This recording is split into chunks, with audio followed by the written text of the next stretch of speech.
Versículo 25. A quien Dios puso.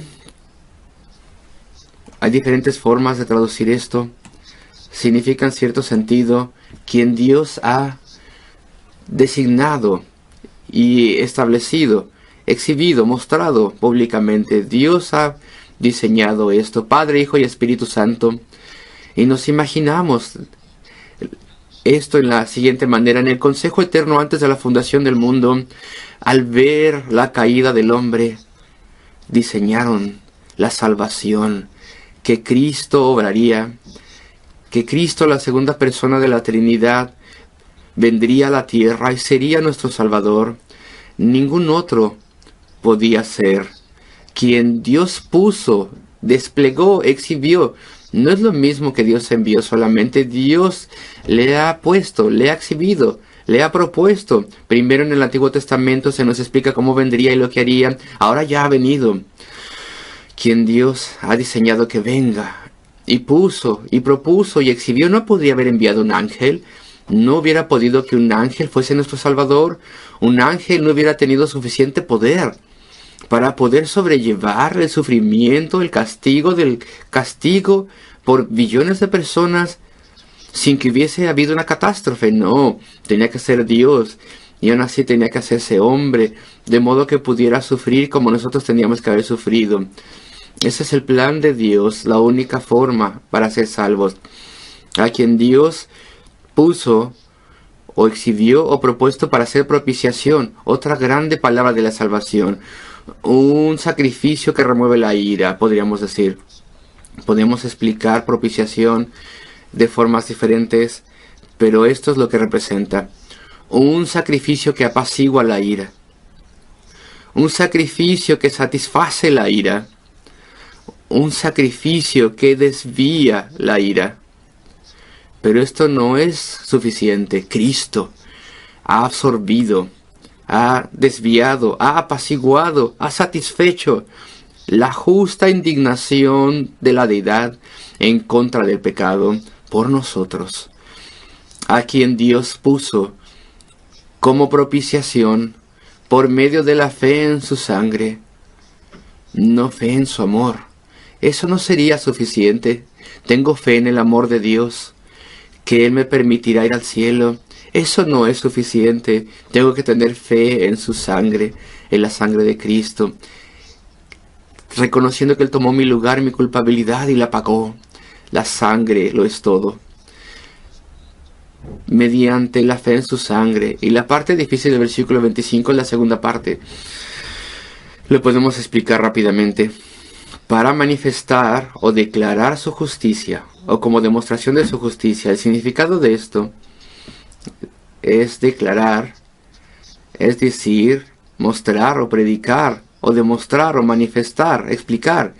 Para la manifestación de esto, la justicia en este contexto significa la perfecta justicia de Dios. Ahora bien, en la segunda parte de este versículo hay un pequeño problema. Se los explico. Es muy simple. ¿Qué hay al respecto de aquellas personas que vivieron antes de Cristo, que tenían un mensaje no muy claro de la salvación?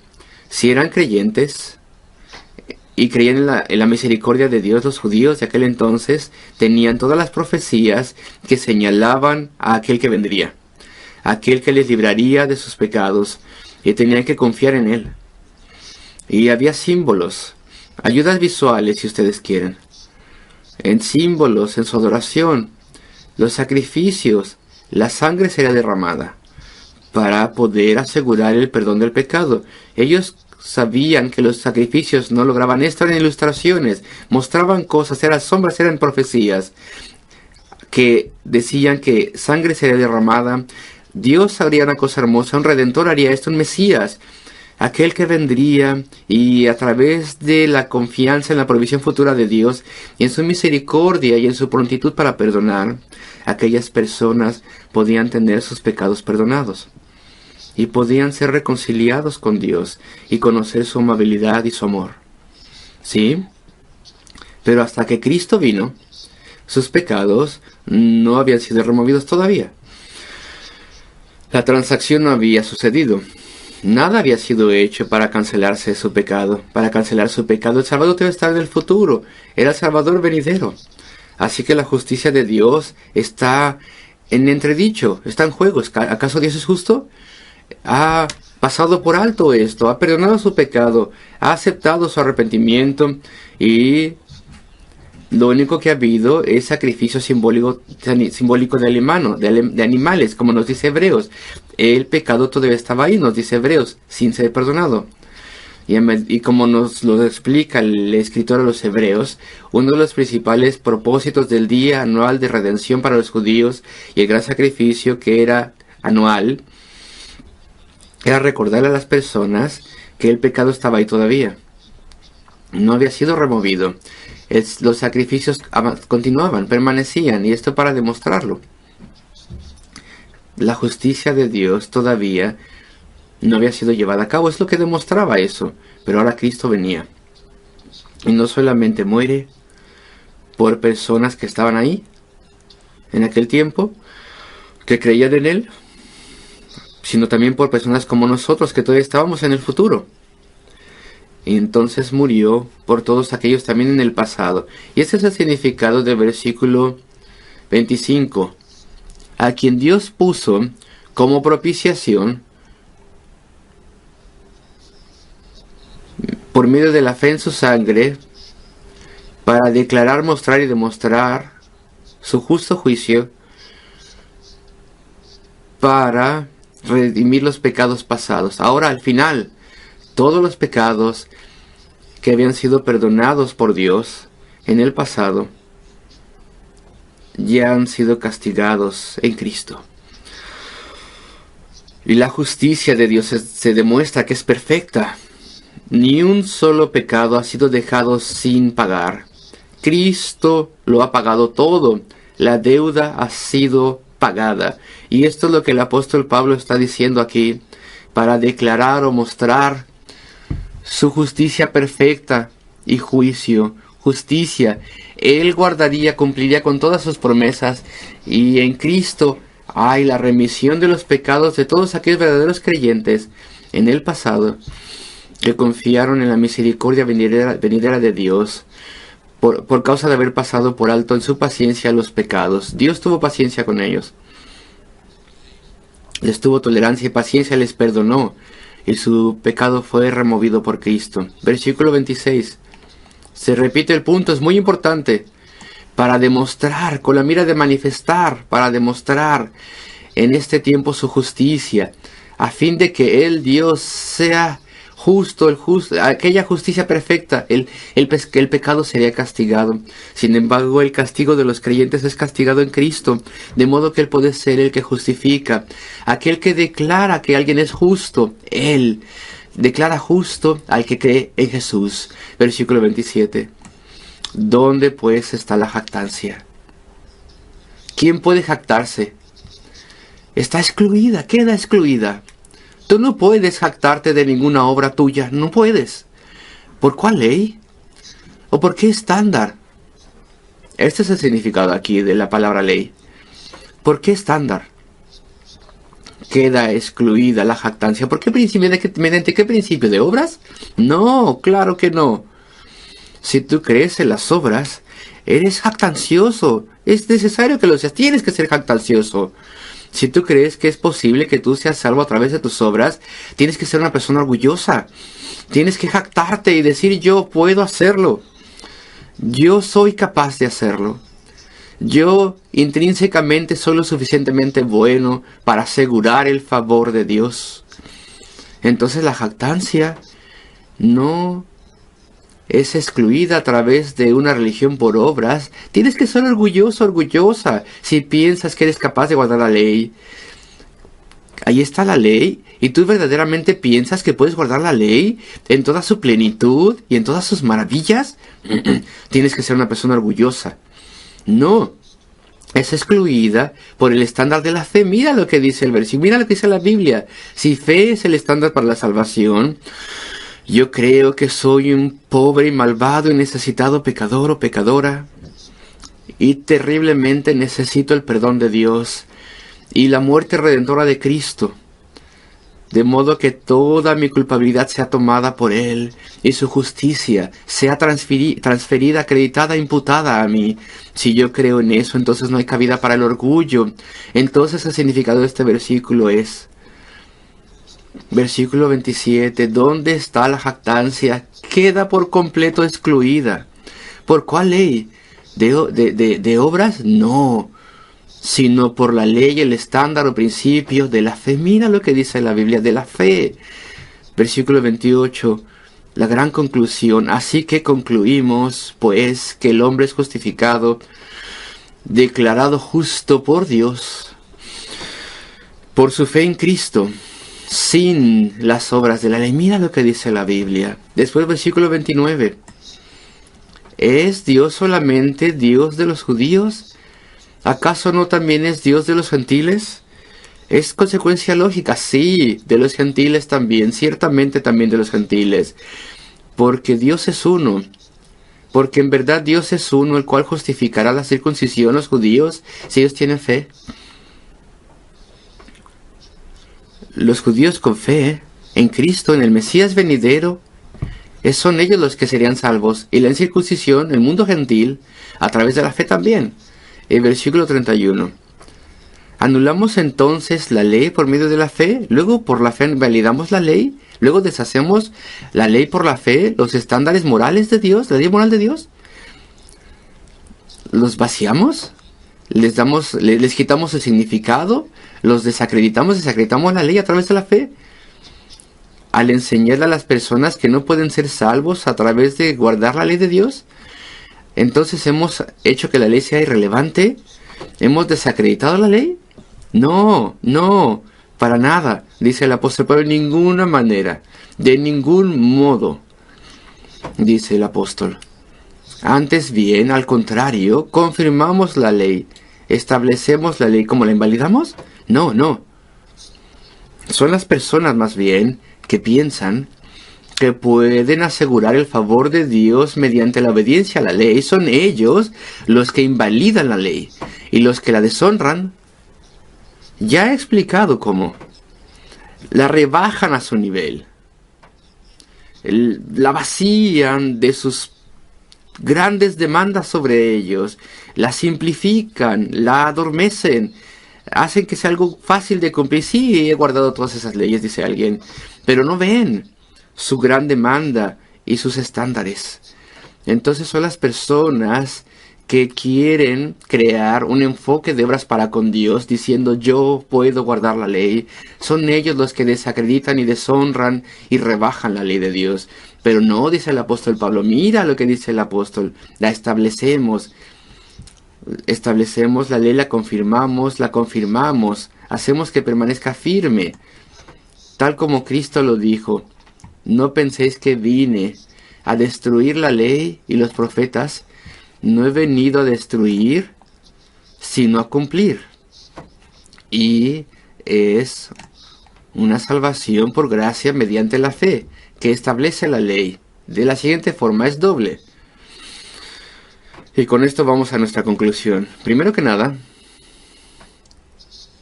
el decir que la salvación es por la fe tan solo, honra los plenos estándares del Señor. Lo he visto. He visto la justicia de Dios y sus justos estándares. No tendrás otro Dios delante de mí. Tendría que rendirle homenaje y honrarle y anteponerle en mi vida. Siempre. Él tiene que ser todo para mí. Tengo que anteponerle sobre cualquier deseo de este mundo vano y pasajero. Y tengo que servirle y amarle y adorarle con todo mi corazón. Y una vez que veo que esta es la demanda de los primeros 4 mandamientos, completa y absoluta sinceridad y amor para con Dios y dedicación para con Él, me doy cuenta que nunca lo he hecho. Y en cuanto digo, no lo he hecho, Señor, he caído tan corto de tu gracia, ¿no se dan cuenta? Entonces he hecho que la ley de Dios esté firme, esté en pie, la he honrado, lo he visto. Todo el tiempo que pienso e imagino que puedo guardar la ley, entonces es que no he visto sus plenas demandas, todas sus demandas. Cuando la ley me dice cómo me debo comportar para con mis prójimos, hombres y mujeres, y me muestra sus profundos estándares y habla al respecto de honestidad e integridad y todo lo que implica la ley de Dios. Todo lo que está intrínseco allí. Si yo digo que no lo he guardado, entonces honro la ley, la establezco, la confirmo, hago que esté firme en pie.